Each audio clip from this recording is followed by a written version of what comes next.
높여 불러요. 나 기쁨에 노래하리. 나 춤추며 찬양하리. 다 함께 두 손 들고 소리를 높여 불러요. 여호와 샬롬 평안을 내게 주셨네. 여호와 라파 나를 고쳐주셨네. 여호와 니시 승리를 내게 주셨네. 여호와 이레 내게 예비하셨네.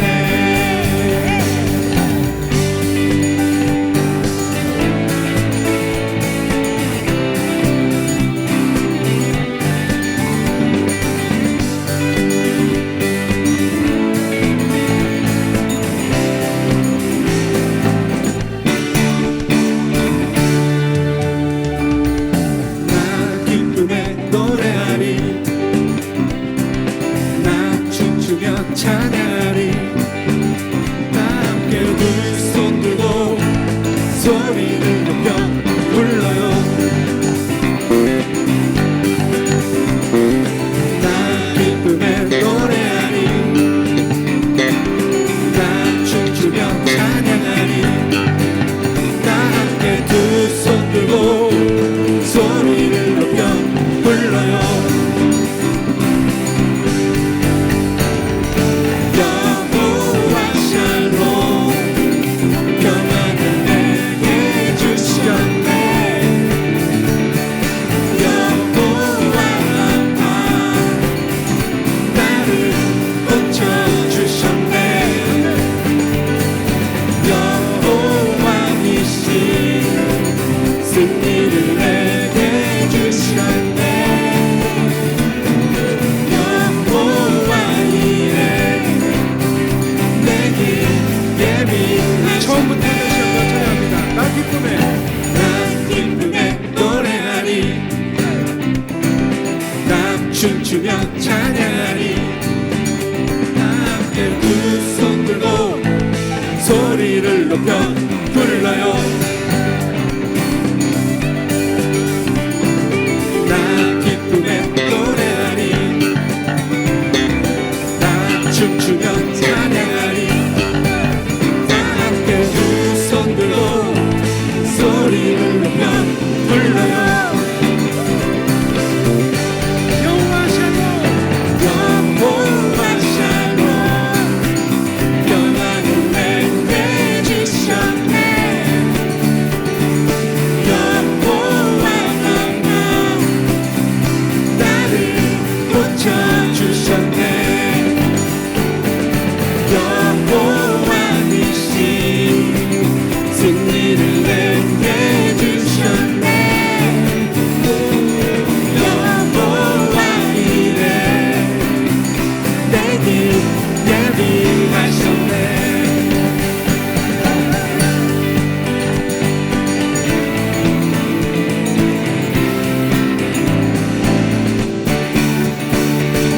여호와 샬롬 평안을 내게 주셨네. 여호와 라파 나를 고쳐주셨네.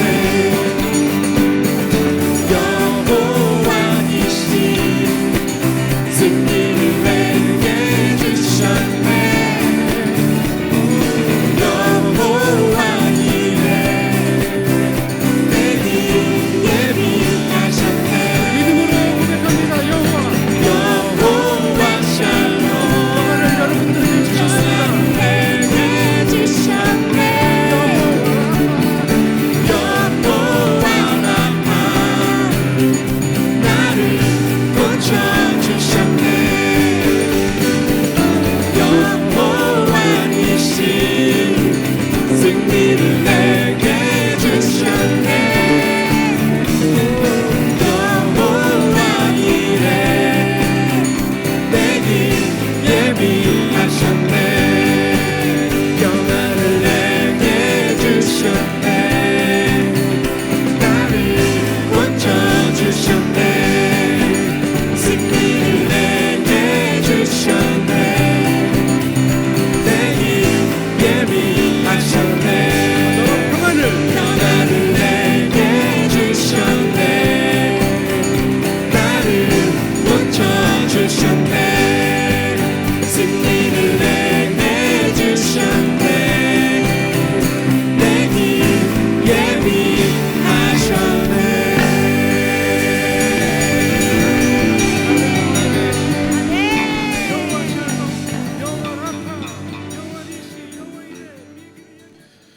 오늘 본문 말씀은 사사기 11장 1절부터 3절 그리고 29절부터 31절까지입니다.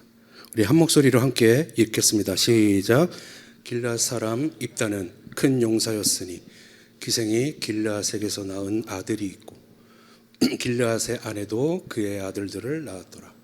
그 아내의 아들들이 자라매 입다를 쫓아내며 그에게 이르되 너는 다른 여인의 자식이니 우리 아버지의 집에서 기업을 잊지 못하리라 한지라.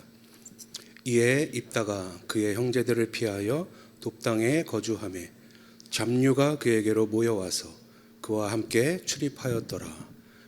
이에 여호와의 영이 입다에게 임하시니 입다가 길르앗과 므낫세를 지나서 길르앗의 미스베에 이르고 길르앗의 미스베에서부터 암몬 자손에게로 나아갈 때에 그가 여호와께 서원하여 이르되 주께서 과연 암몬 자손을 내 손에 넘겨주시면 내가 암몬 자손에게서 평안히 돌아올 때에 누구든지 내 집 문에서 나와 나를 영접하는 그는 여호와께 돌릴 것이니 내가 그를 번제물로 드리겠나이다 하니라. 아멘. 우리 아까 처음보다 많이 오셨는데요. 다시 한번 인사할까요? 우리 옆에 분들 바라보시면서 예배 나오신 여러분이 당신이 진정한 승자입니다.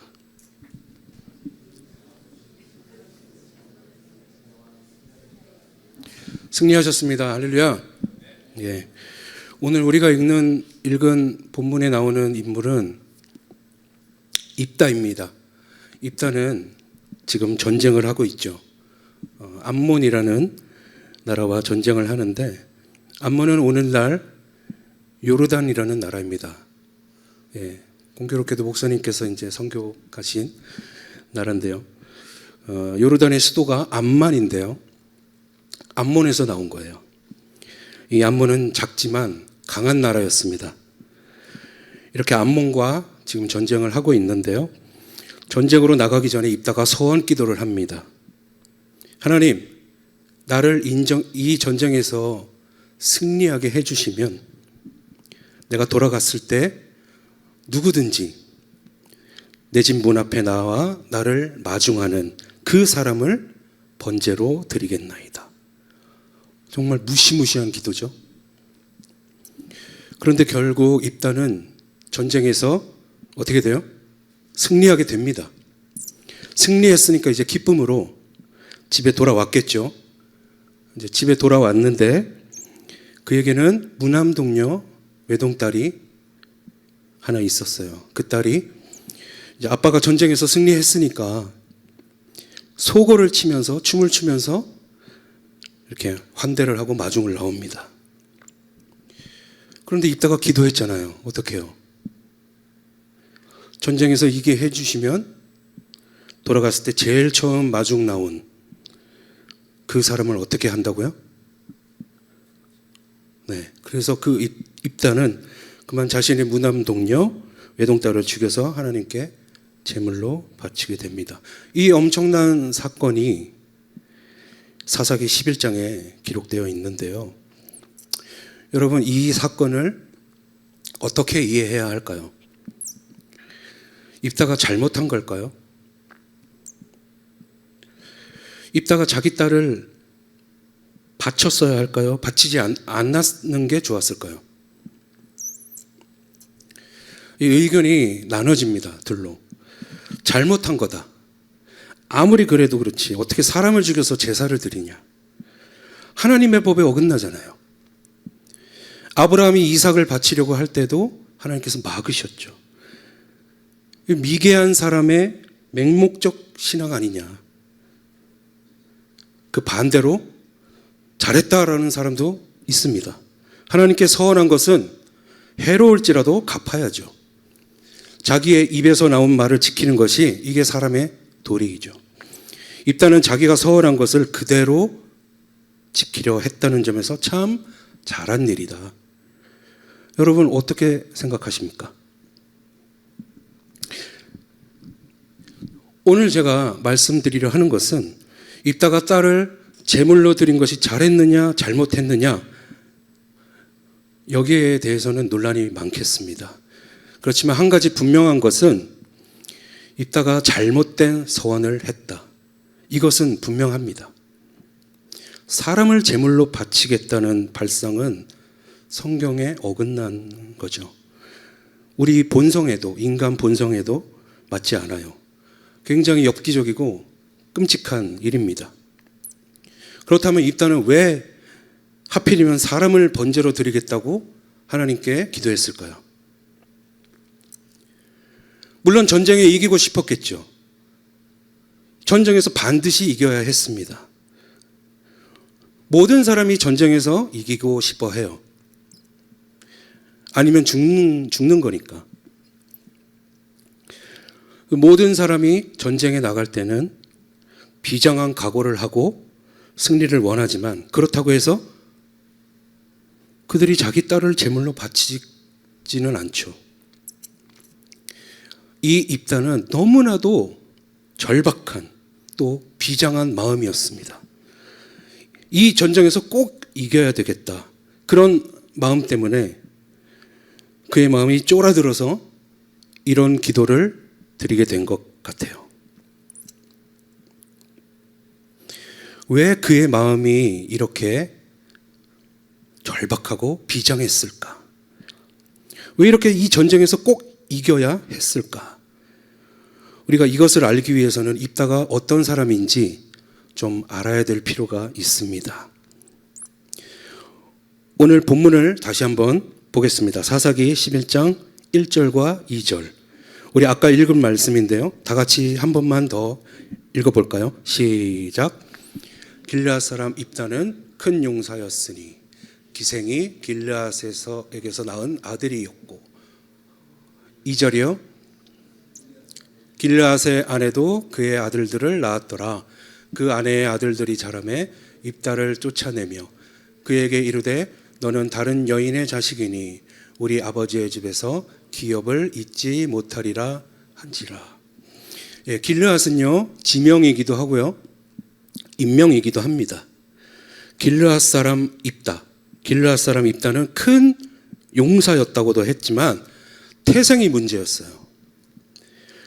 그는 길르앗이라는 아버지와 기생의 사이에서 태어난 사람이었습니다. 이 성경이 번역을 점잖게 해놔서 그렇지 그 히브리어 원어 뜻 자체는요 매춘부예요. 출생이 비천했죠. 입다의 엄마가 매춘부인데 실수로 임신을 했죠. 아이를 지우지 못했습니다. 낳아서 길르앗이 집에 데리고 온 거예요. 그날 아침에 난리가 났겠죠. 여러분 상상을 해보세요.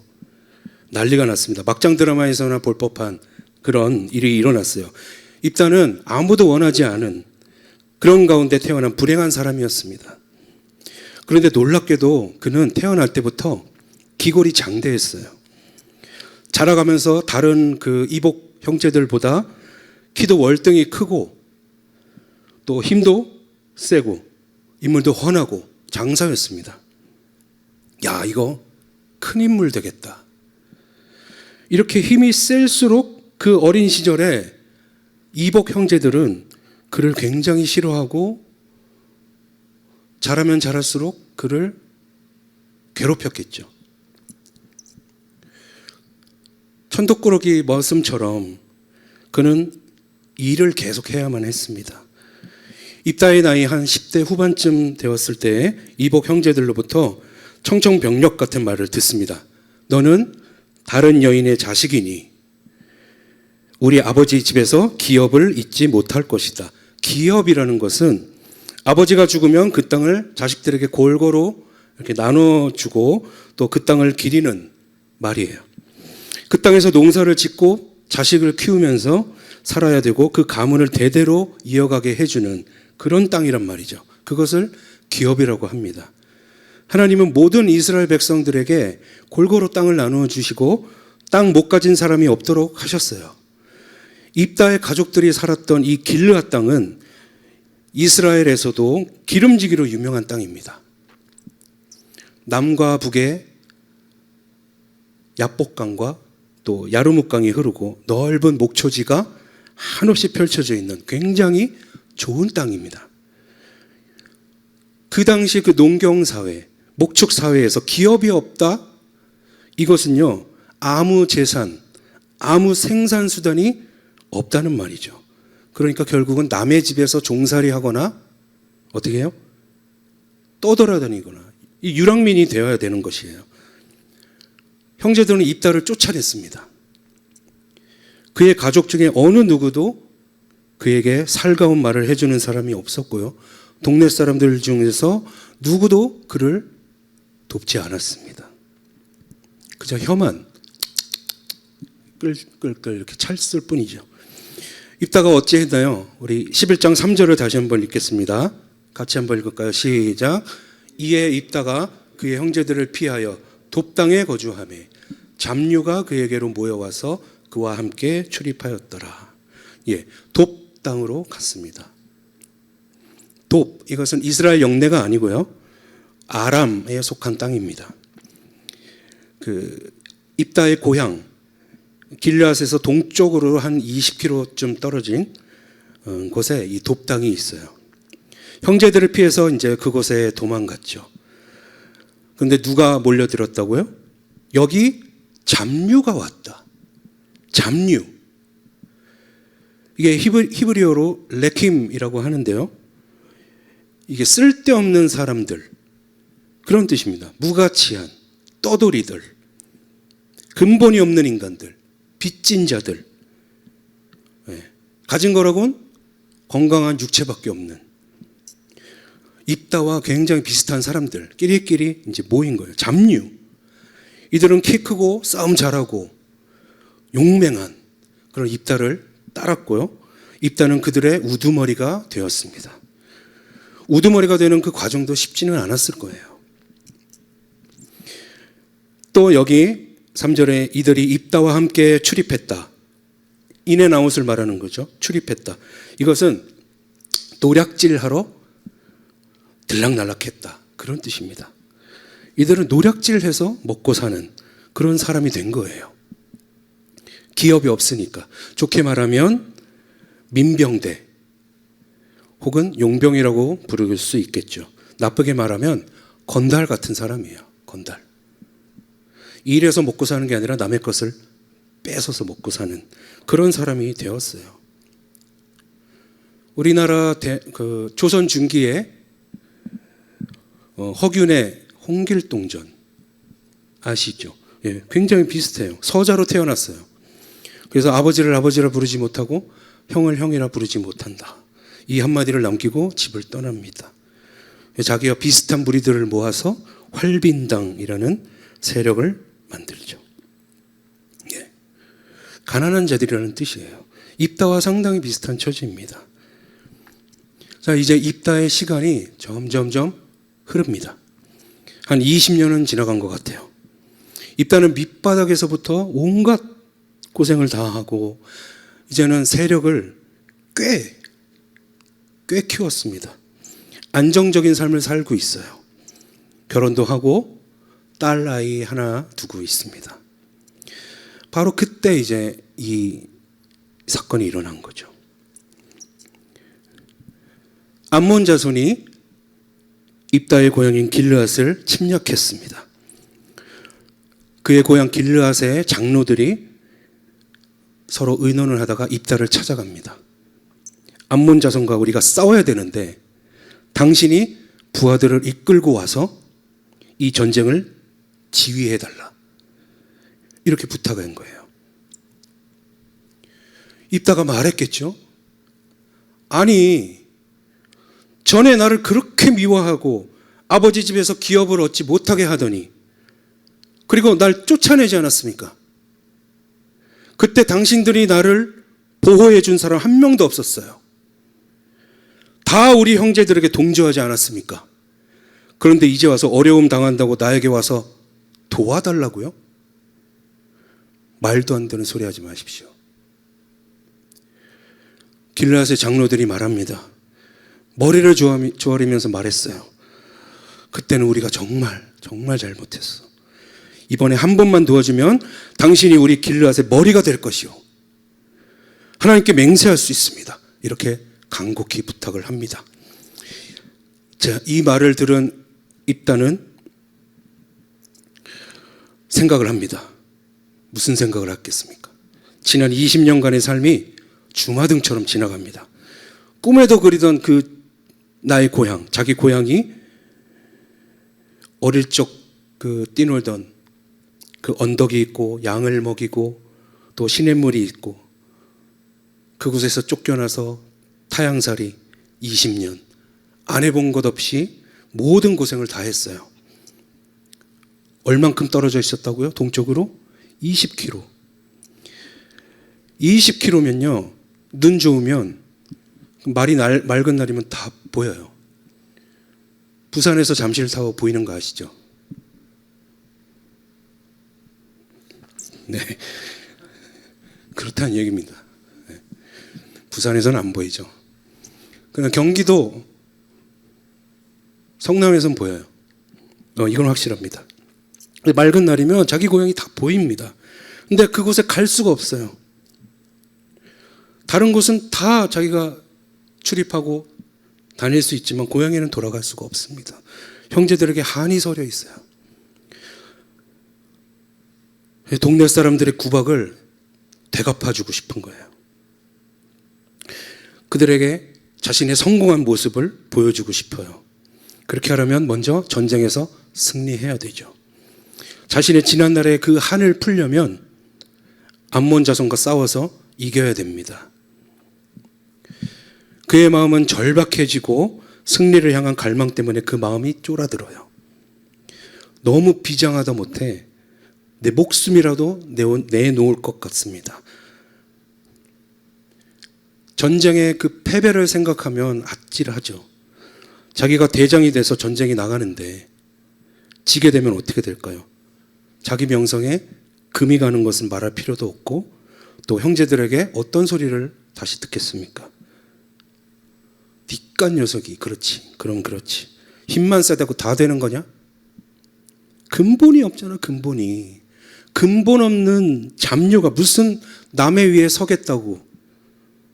네, 그럴 줄 알았지. 그 형제들의 조롱이 귓가에 맴돕니다. 입다가 생각했습니다. 저 적군인 암몬 사람들은 자식을 번제로 드리고 전쟁에 나온다는데 나라고 왜 못하겠냐. 그래서 그의 입을 열어서 서원했어요. 기도했습니다. 전쟁에서 이기고 평안이 돌아올 때 누구든지 내 집 문에서 나와 나를 제일 먼저 영접하는 사람을 여호와께 번제로 드리겠습니다. 이게 입다예요. 이게 그가 잘못된 소원을 하게 된 배경입니다. 그가 불행한 그의 삶을 만회하기 위해서 이런 절박한 선택을 하게 된 거죠. 자, 이 전쟁에서 승리한 입다. 그 후의 삶은 어땠을까요? 다른 사람의 머리가 되어서 길르앗의 우두머리가 되어서 아주 행복한 삶을 살았을까요? 자기를 쫓아낸 형제들에게 멋지게 복수했잖아요. 나머지 그 생을 그들의 존경을 받으며 아름다운 생을 마쳤을 것 같습니까? 우리 11장 35절의 말씀을 다 같이 한번 읽겠습니다. 35절 시작.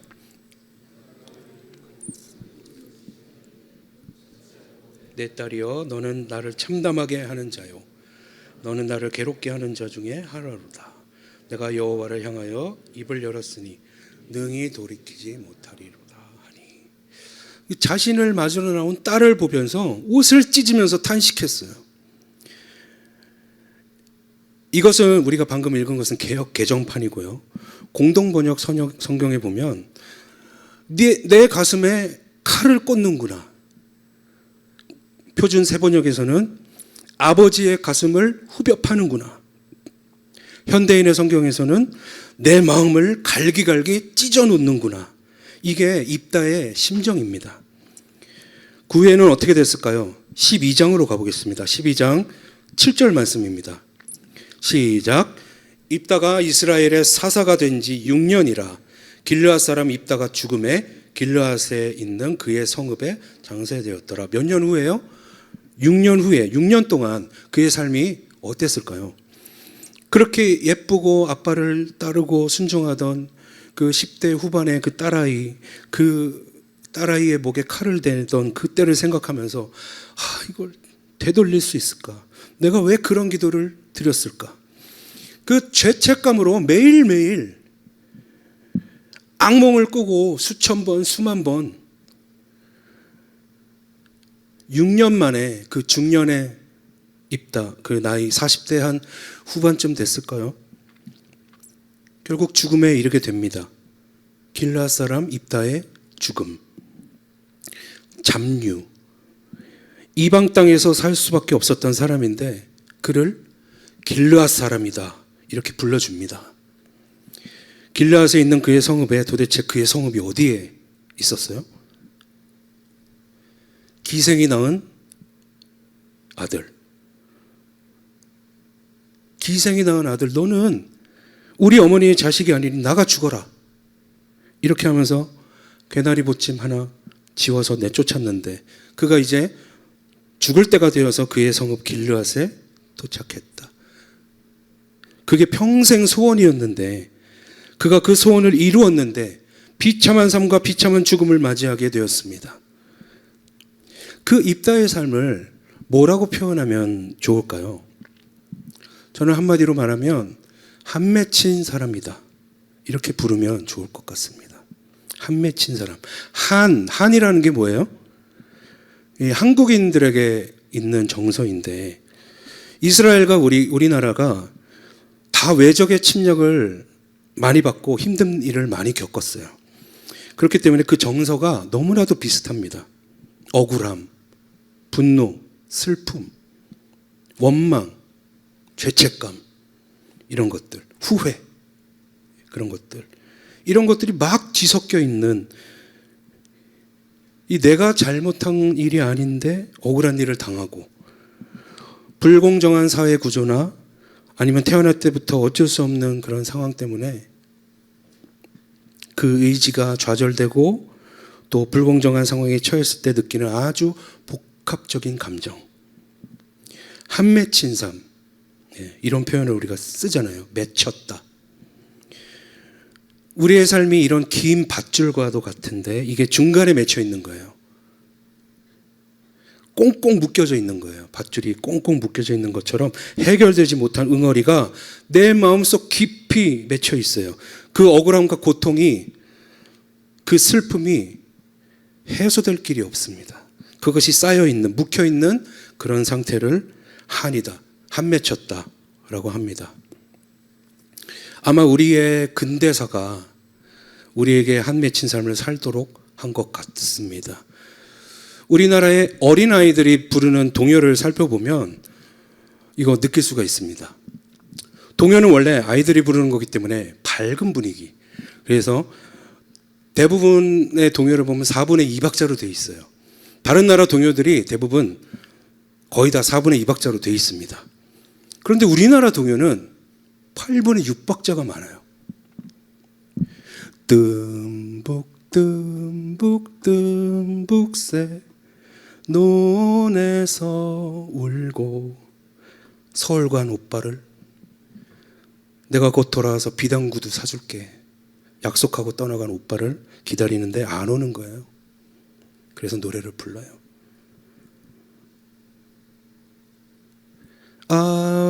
아빠하고 나하고 만든 꽃밭에 일제시대 때 아빠가 강제징용으로 탄광에 끌려갔는데 소식이 없어요.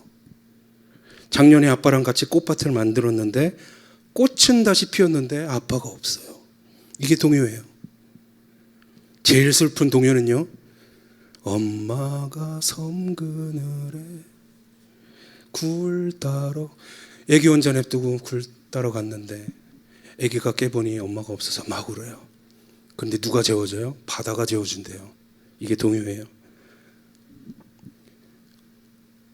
K-팝 데몬 헌터스 여러분 혹시 보셨습니까? 전 세계의 사랑을 받고 있는데요. 배경이나 소재가 한국적입니다. 그것만 한국적인 게 아니라 전반적인 내용이 한국인의 정서를 드러내고 있어요. 한국인의 정서가 뭐라고요? 한 맺힌 사람. 그 주인공들이 다 한 맺힌 사람들이에요. 진우. 너무 가난해서 귀신과 거래했잖아요. 그래서 뛰어난 목소리를 가진 악사가 됩니다. 그런데 귀마가 이 진우를 지옥으로 끌어들이잖아요. 그래서 악령으로 변합니다. 가족들은 헤어져서 그만 비참한 삶을 살다가 죽게 되었어요. 그러니까 이 진우 때문에 가족이 죽은 거 아니에요.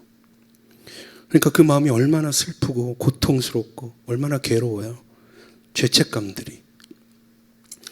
그래서 마귀는 그 기억을, 너의 그 고통스러운 그 기억을 내가 지워주겠다. 지워주겠다 하고 약속하고 한 400년을 그를 노예로 부려먹거든요. 한 맺힌 삶을 살게 되는 거죠. 루미는 어때요? 악령 아버지와 악령 퇴치자 어머니 사이에서 태어났습니다. 참 기괴한 출생이죠. 그래서 그 몸에 악령의 문양, 그 패턴이 새겨져 있어요. 이걸 드러내지 않으면서 악령을 퇴치하는 것이 루미의 삶이에요. 그러니까 그녀는 긴 옷만 입어야 되고 또 목욕탕에 갈지 못해요. 자기 자신을 드러낼 수가 없는 거예요. 어렸을 때부터 그 트라우마가, 스티그마가 그에게 새겨져 있는 겁니다. 이게 바로 한 맺힌 사람들의 스토리예요. 해결되지 못한 그 응어리가 그 마음속 깊이 맺혀 있는 이런 사람들입니다.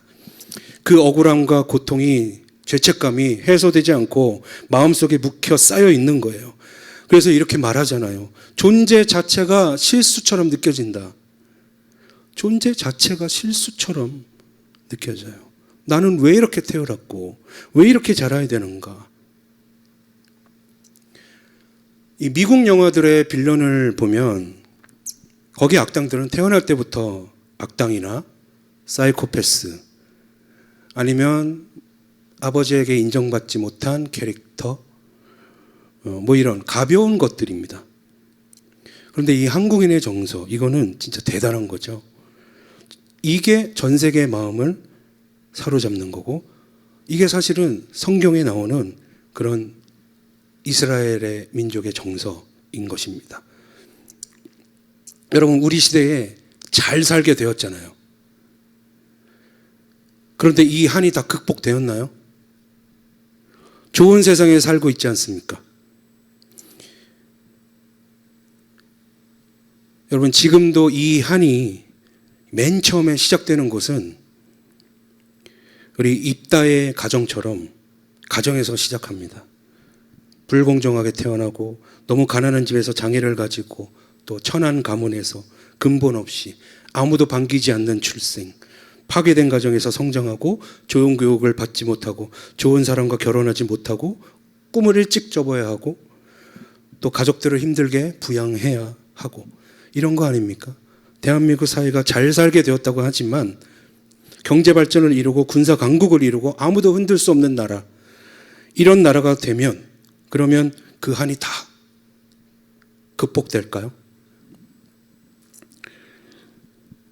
지금도 여전히 우리는 이런 고통 속에서 저와 여러분들이 살고 있는 거예요. 이런 잡류들의 세계.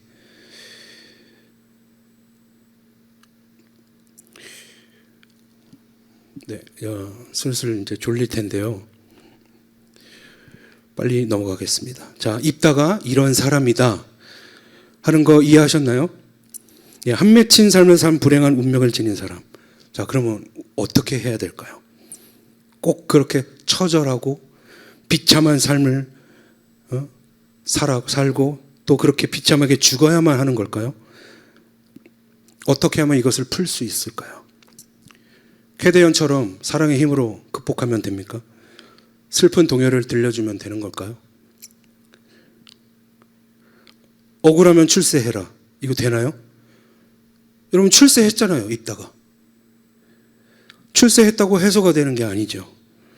입다와 같이 그 마음이 약한 마음이 약한 사람은요, 늘 그것 때문에 괴로워하다가 이게 해결되지 못한 것 때문에 힘들어하다가 죽는 거고요. 반대로 강한 사람은 다른 사람에게 한을 심어주는, 큰 소리치고 억압하고 분노하고 이렇게 하다가 격노하고 다른 사람들을 괴롭히고 자기와 타인을 망하게 하는 겁니다. 어떻게 하면 좋을까? 성경에 답이 없을까? 사사기 11장 11절을 한번 보여주시겠습니까? 우리 함께 읽어보겠습니다. 시작. 이에 입다가 길르앗 장로들과 함께 가니 백성이 그의 자기들의 머리와 장관을 삼은지라. 입다가 미스바에서 자기의 말을 다 여호와 앞에 아뢰. 입다가 미스바에서 자기의 말을 다 여호와께 아뢰었다. 네, 같은 장 11장 29절을 보겠습니다. 29절 시작. 이에 여호와의 영이 입다에게 임하시니, 네, 입다가 자기의 말을 아뢰었다 그랬고요. 네, 기도했다라는 거죠. 뭘 기도했을까요? 그 내용을 자세히 읽어보면 이 전쟁이 왜 중요합니까, 하나님? 이 전쟁을 어떻게 하면 이길 수 있습니까? 전략과 전술이 무엇입니까? 이것을 하나님과 이야기하는 거예요. 여호와의 영이 입다에게 임하시니, 이렇게 되어 있죠. 여기 입다에게 이렇게 되어 있는데 히브리어 원문을 보면 입다 위에 임했다. 전치사 위에 R이 쓰여 있어요. 입다 위에 영이 임했다라는 게 뭐예요? 우리의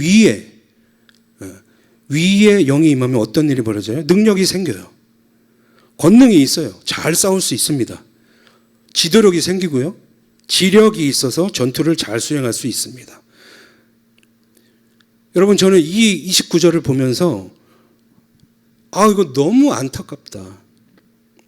만약에 그 영이 입다 위에 머무른 그 영이 입다의 안에 있었다면 어떤 일이 벌어졌을까?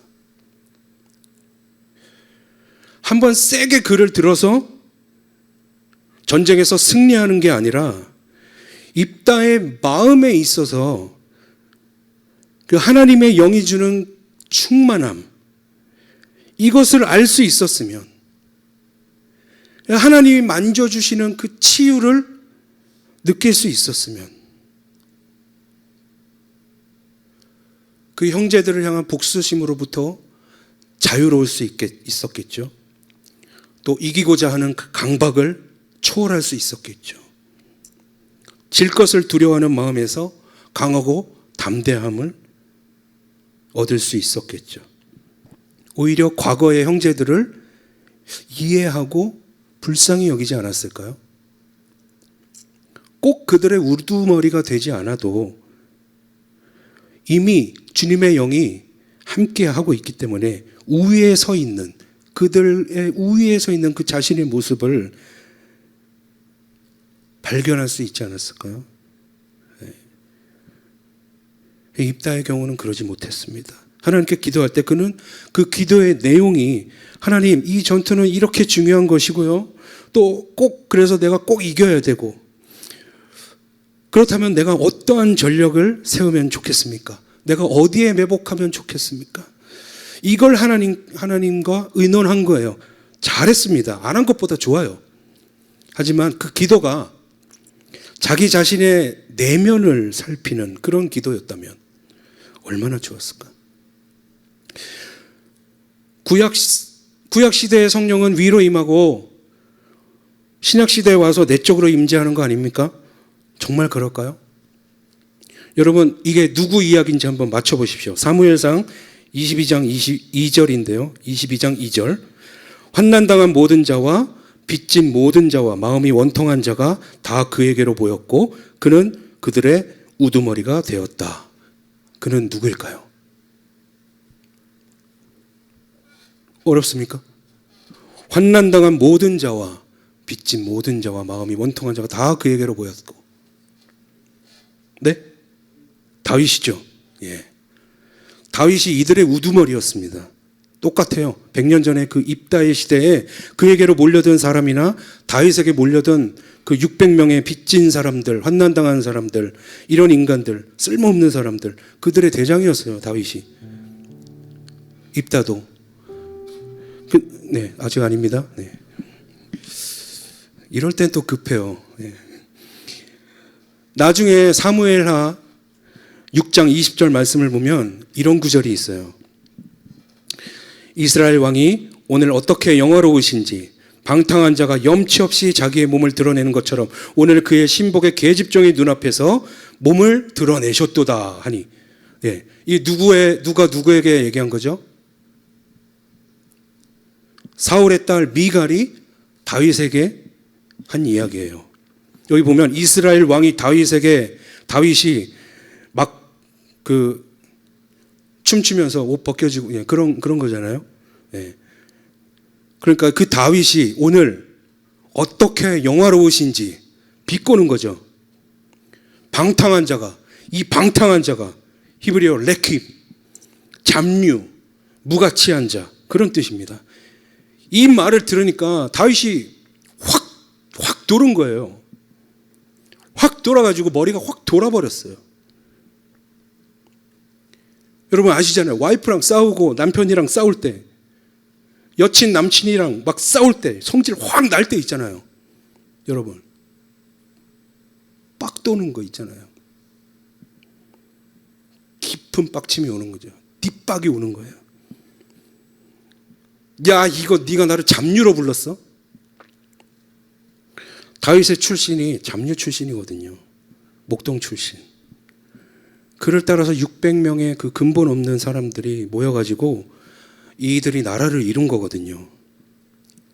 이들의 중심이 다윗의 호위군이에요. 이 왕녀가 볼 때에는 이게 아주 우습게 보이는 겁니다. 그래서 그를 잡류라고 불렀어요. 다윗도 그 마음에 이 고통이 늘 가지고 있었다는 거예요. 자기가 자신의 출신을 아는 거죠. 아픔을 가지고 있어요. 트리거가 된 겁니다. 그 마음의 응어리가 있는데 이를 풀 길이 없는 거예요. 다윗도 그래서 그도 권력을 누리고 또 다른 여인을 취하고 이렇게 하는 길을 들어섰는데, 그럼에도 불구하고 다윗은 성령님을 내 안으로 모셔드렸어요. 그가 죄를 짓고 나서, 주님, 내 죄가 항상 내 앞에서, 내가 죄악 중에 출생한 거 내가 압니다. 나는 이런 인간인 거 압니다. 주여 우슬초로 나를 정결케 하셔서 내 모든 죄악을 치워주시기를 바랍니다. 시편 51편 10절 11절에 고백하죠. 하나님이여 내 속에서 정한 마음을 창조하시고 내 안에 정직한 영을 새롭게 하소서. 나를 주 앞에서 쫓아내지 마시며 주의 성령을 내게서 거두지 마소서. 네, 내 마음에 정직한 게 없습니다. 이것을 창조해 주세요. 나를 주 앞에서 쫓아내지 말고 주의 성령을 내게서 거두지 말고 내 안에 성령님 모시고 살았는데 내가 죄를 지으니 내가 내 근본을 생각하고, 그러니까 너무 아직 극복이 안 되는 거예요. 이게 극복되는 그런 성질의 것이 아니거든요. 그 성령께서 함께 계실 때 이걸 누르고 또 이기고 극복하는 건데, 그렇게 하는 거거든요. 그의 위에는 늘 임해 있죠. 그러니까 지도자가 되고 전쟁에서 이기고 한 번도 패한 적이 없습니다. 위대한 지혜자였잖아요. 그러나 하나님의 구하시는 제사는 상한 심령의 제사, 상하고 통회하는 마음을 주께서 멸시치 않을 것입니다. 그렇게 여러분 하나님께 기도하잖아요.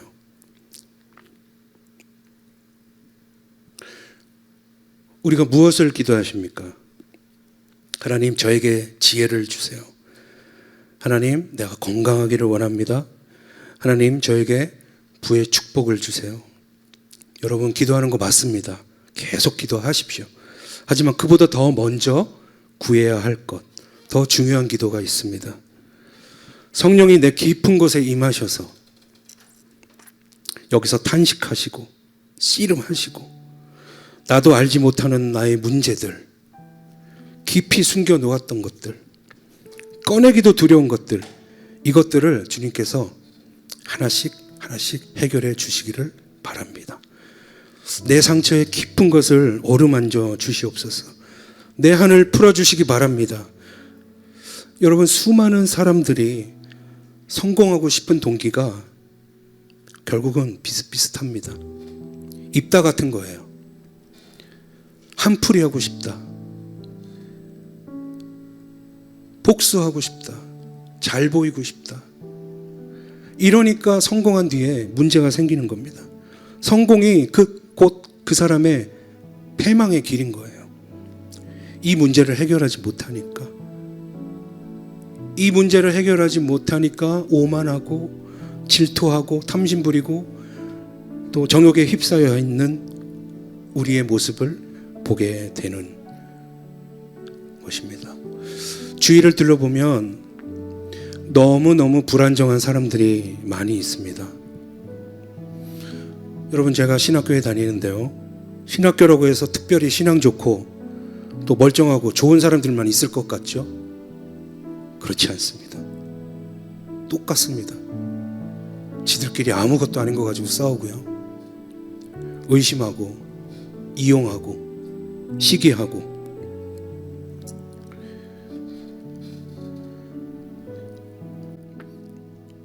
우리 주님께서는 잡류, 비주류, 아무것도 없는 사람, 무가치한 사람, 근본 없는 사람, 떠돌이들, 이런 사람들을 들어서 강한 자, 지혜로운 자, 높은 위치에 있는 사람들을 부끄럽게 하는 우리 하나님인 것을 믿으시기를 주 이름으로 축복합니다.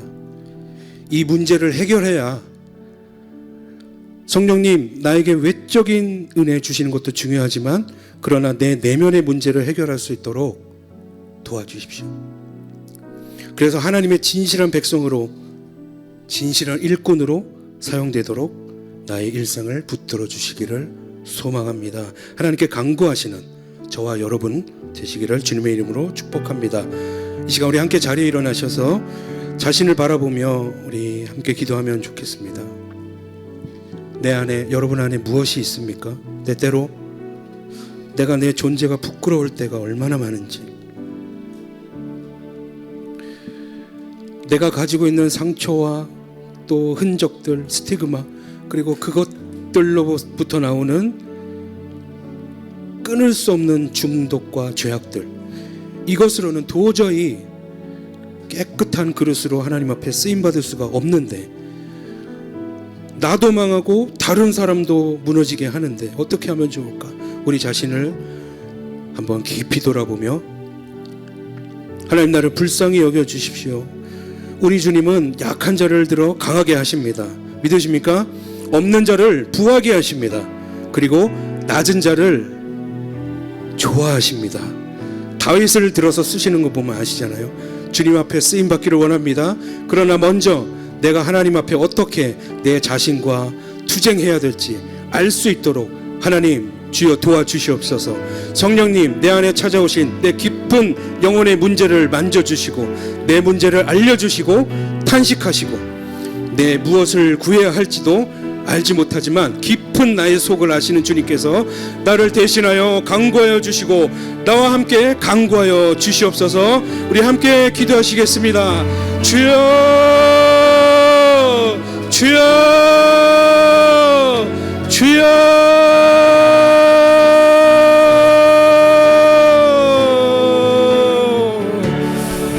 아버지 하나님 감사합니다. 주님, 아버지 하나님 우리의 사랑하는 하나님 우리의 인생을 긍휼히 여겨 주시옵시고, 하나님 깨어지게 지으신 질그릇과 같이 하나님 우리 안에 담겨있는 그 예수님의 사랑, 내 안에서 역사하고 계시는 그 성령 하나님 그 은총의 긍휼을 아버지 입어 우리가 하나님 주님의 보좌 앞에 담대히 나아갈 수 있기를 원합니다. 믿음의 눈을 들어 주님을 바라보며 나아갈 수 원합니다. 역사하시는 성령 하나님 바라보게 하여 주시옵소서. 역사하시는 성령 하나님을 기대하며 나아갑니다. 하나님 예수의 보혈로 하나님 덮어주시옵시고 오늘 우리의 영혼을 새롭게 하여 주시옵소서. 그렇게 하실 주님을 기대하며 나아가오니 주님, 오늘 우리의 긍휼히 여겨주시옵시고 주님의 사랑 가운데 하나님 주님의 권능으로 손으로 오늘 우리 붙잡아 주시길 원합니다. 디아라바마 카리디올레스카 카와리 킨다라바마마 카리디올레스 라시엔다라 디아라바마마 카리디올레스카